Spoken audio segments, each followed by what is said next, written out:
Right, let's just reflect on some of the big stories in the Champions League that we watched here in the studio. Tim Sherwood watched Manchester City go out of the competition to Real Madrid.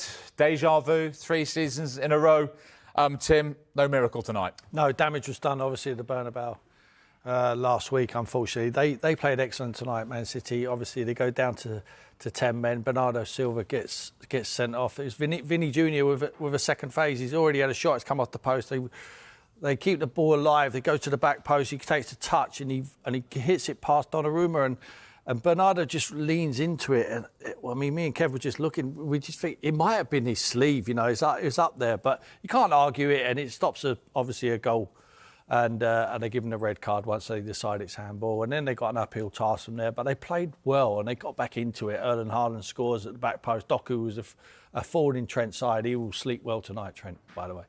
I mean, he gave him a run around, Doku, you know, and he pulls one back. He's 4 yards out, and he gets off the mark. He's had a drought recently, hasn't he? And that do his confidence a world of good going into the cup final.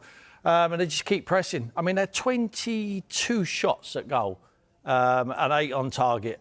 To Madrid's 14 with 7 on target, having gone down to 10 men. So they give it everything, but just too much quality. Vinny Jr. is a top draw player. He scores the winner late on.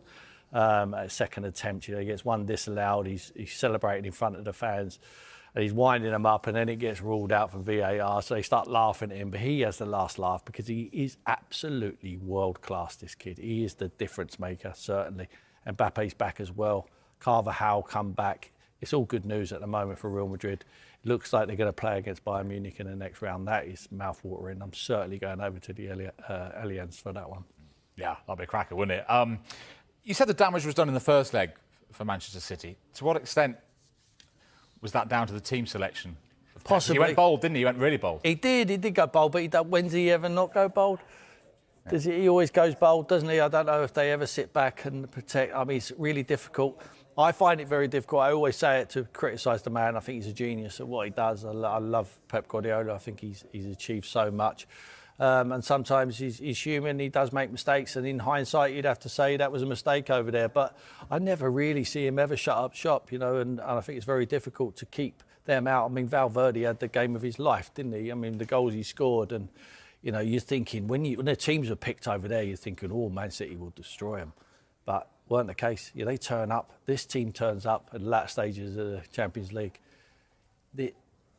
They come alive, and they're going to be a real dangerous team for any team left in this competition. Just had Declan Rice talking about Arsenal winning again tonight, saying keep on winning, keep the feel-good factor going. Manchester City with this huge run of games coming up, with the cup final, with Liverpool in the FA Cup, with Chelsea and Arsenal back-to-back.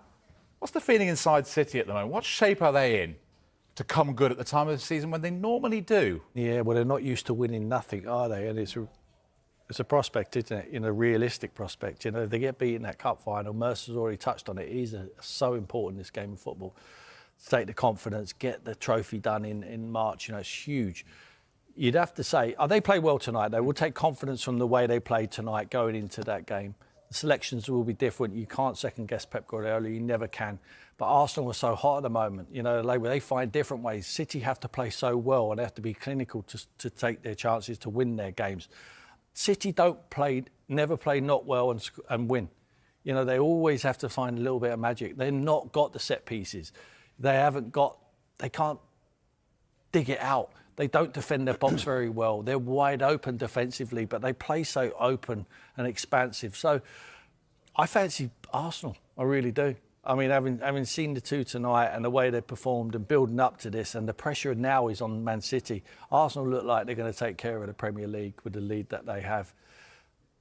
I think they'll win on Sunday, and it might be the case that Man City end up with nothing. 1 win in 5 for Manchester City. Final thought on them before we move on. They failed to reach the quarter-finals under Pep Guardiola for the second successive season. That's the first time that's happened in his career. If this does turn out to be his last season at City, if it turns out to be, will the fact that he's only managed to lift the Champions League trophy once bug him? Should it be more? For him, it'll bug him, yeah. I mean, will